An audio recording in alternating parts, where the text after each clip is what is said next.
इधर world war 1 चल रही थी, लेनिन जी अपने देश में नहीं थे, वो बाहर बैठ के लोगों को भड़का रहे थे। एक्चुअली लेनिन जो बाहर बैठे थे उनको जर्मन्स लेके आए रशिया में। प्रोविजनल गवर्नमेंट बन चुका था, रशिया के लोग खुश थे। जर्मनी को लगा कि लेनिन को अब रशिया में ले जाया जाना चाहिए ताकि रशिया में और केओस पैदा हो और रशिया वीक हो जाए।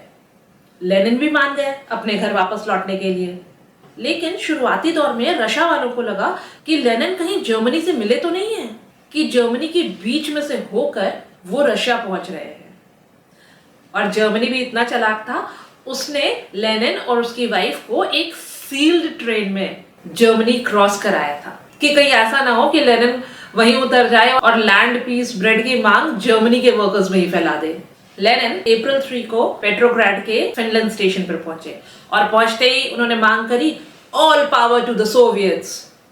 प्रोविजनल गवर्नमेंट वहीं थोड़ी सी डर गई और सोवियट्स वाले सारे खुश, wow, all power to the soviets, all power to the soviets. Vladimir Lenin ने नारा दिया कि हमें पीस भी चाहिए, लैंड भी चाहिए और ब्रेड भी चाहिए, हम किसी एक पर भी कॉम्प्रोमाइज नहीं करेंगे।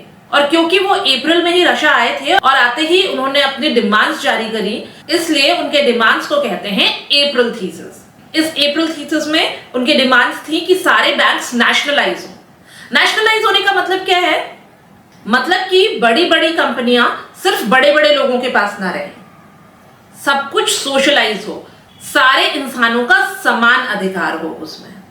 उनके इस अप्रैल थीसिस ने बहुत कमाल करा, लोगों के दिमाग खुल गए। वैसे तो व्लादिमीर लेनिन जो है वो कार्ल मार्क्स के बहुत बड़े फॉलोअर थे, मगर वो कार्ल मार्क्स के प्रिंसिपल्स को पढ़कर उनसे थोड़ा आगे निकलने की सोच रहे थे। कार्ल मार्क्स का सिद्धांत था कि कम्युनिज्म आने के लिए 2 स्टेजेस होने चाहिए। पहला तो कि बुर्जुआजीज में रेवोल्यूशन आना चाहिए। बुर्जुआजीज मतलब मिडिल क्लास लोग जो अब पढ़ लिख कर इंटेलेक्चुअल बन गए हैं, पहले उनके क्लास में रेवोल्यूशन आए और उसके बाद लेबर क्लास को, वर्कर्स को, पेजेंट्स को, इनके दिमाग में ये डाला जाए कि हमें रेवोल्यूशन की जरूरत है, देश में जितनी भी संपत्ति है उन पर हमारा भी अधिकार है। बुर्जुआजीज के रेवोल्यूशन के बाद वर्कर्स के रेवोल्यूशन की शुरुआत होनी चाहिए, इसी तरह देश में कम्युनिज्म आ सकता है। मगर ये लेनिन जी को जल्दी थी। इनका मानना था कि हम रेवोल्यूशन को अंजाम तक पहुंचाने के लिए 2 स्टेज क्यों लगाएं, एक ही स्टेज में पहुंचा दो। मतलब वर्कर्स में क्रांति पैदा करो और वर्कर्स को इतना सशक्त बनाओ वो देश में सोशलिज्म लाए। इसलिए लेनिन की अप्रैल थीसिस की डिमांड्स थी, सारे बैंक्स को नेशनलाइज किया जाए। जिस भी जमीन पर पेजेंट्स काम कर रहे हैं, क्योंकि पेजेंट्स के पास अपनी जमीन तो बहुत कम थी, तो वो नोबिलिटीज की जमीन पे काम करते थे और वो उनको बहुत ही कम तनख्वाह देते थे। लेनिन की डिमांड ये भी थी कि पेजेंट्स के नाम पर वो लैंड ट्रांसफर किए जाए। और एक और डिमांड थी कि वॉर खत्म करो, हम नहीं चाहते अब लड़ाई। प्रोविजनल गवर्नमेंट ने बनते समय प्रॉमिस किया था कि लड़ाई नहीं होगी, पर प्रोविजनल गवर्नमेंट अभी भी लड़ाई में इन्वॉल्व थी। लेनिन जी तो ये भी चाहते थे कि बोल्शेविक पार्टी का नाम बदलकर कम्युनिस्ट पार्टी कर दिया जाए। लेनिन के पीस, लैंड, ब्रेड नारे से वर्कर्स यूनियन में समर तक बहुत ज्यादा जोश आ गया था। हर फैक्ट्री में वर्कर्स कमिटीज फॉर्म हो रही थी, ट्रेड यूनियंस बन रहे थे, इवन सोल्जर्स का भी अपना अपना संगठन बन रहा था।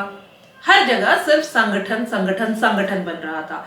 लोग संगठन बना बना के विचार कर रहे थे, हमारे साथ ठीक हो रहा है, नहीं हो रहा है, गवर्नमेंट क्या कर रही है। इस तरह बहुत उथल पुथल लोगों के दिमागों में और सामाजिक परिवेश में भी चल रहा था। अब लेनिन जी के आने से थोड़ी नहीं, बहुत ज्यादा उथल पुथल प्रोविजनल गवर्नमेंट में मच तो गई थी, क्योंकि लेनिन जी चाहते थे टोटल कम्युनिस्ट नेशन।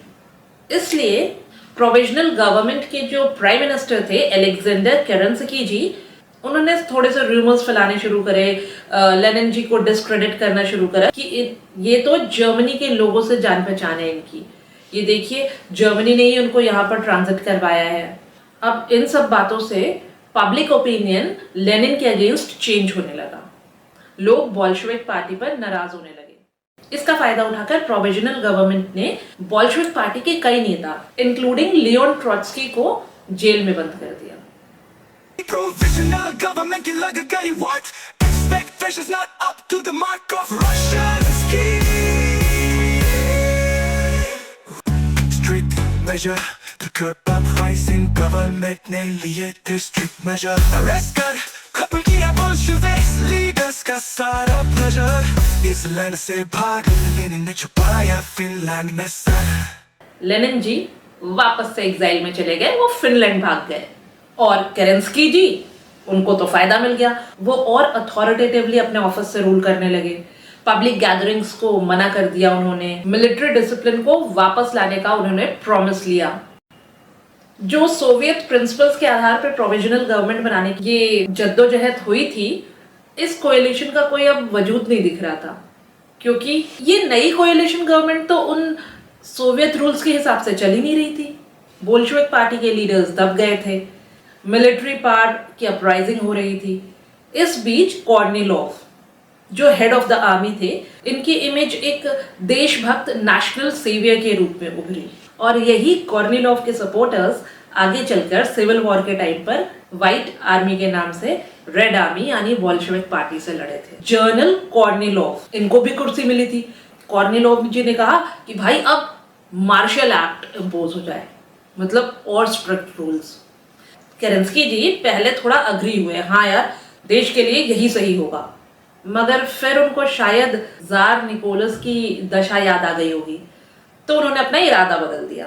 उन्होंने कहा नहीं नहीं यार, अब इतना ज्यादा मिलिट्री पावर नहीं यूज करेंगे.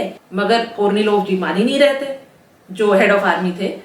तो अब ये प्राइम मिनिस्टर केरेंस्की को थोड़ा सा डर लगा. फिर इन्होंने सोवियट्स को कॉल किया कि भाई सोवियत जी आ जाइए एक्शन में, नहीं तो ये कोर्निलोव जी जो है मिलिट्री पार्ट लगा देंगे. बोल्शेविक लीडर्स को छोड़ा गया, पब्लिक गैदरिंग्स की लगाम थोड़ी ढीली छोड़ी गई. ये देख कोर्निलोव जी भी थोड़ा घबरा गए. उन्होंने कहा कि भाई हम हथियार नहीं उठाएंगे, आप लोग इतना परेशान मत हो. मगर अब तक तो सोवियत और बोल्शेविक लीडर्स जग गए थे, जेल से बाहर आ गए थे. तो उन्होंने कोर्निलोव और उनके साथ दूसरे मिनिस्टर्स को भी अरेस्ट कर लिया और फिर तख्ता पलट हो गया भाई. जो कंजर्वेटिव्स थे ना, वो इन कॉर्निलोव्स को बहुत मान देते थे. ये सब कोर्निलोव जी के चक्कर में इतना झंझट हो गया कि केरेंस्की की पोजीशन थोड़ी सी डाउन हो गई. बहुत सारे लोगों को लगा कि कहीं ऐसा तो नहीं है कि बोल्शेविक्स ने और सोवियत ने नहीं, केरेंस्की ने ही कोर्निलोव जी को और दूसरे लोगों को अरेस्ट करवाया हो. सोल्जर्स को भी ऐसे लगने लगा.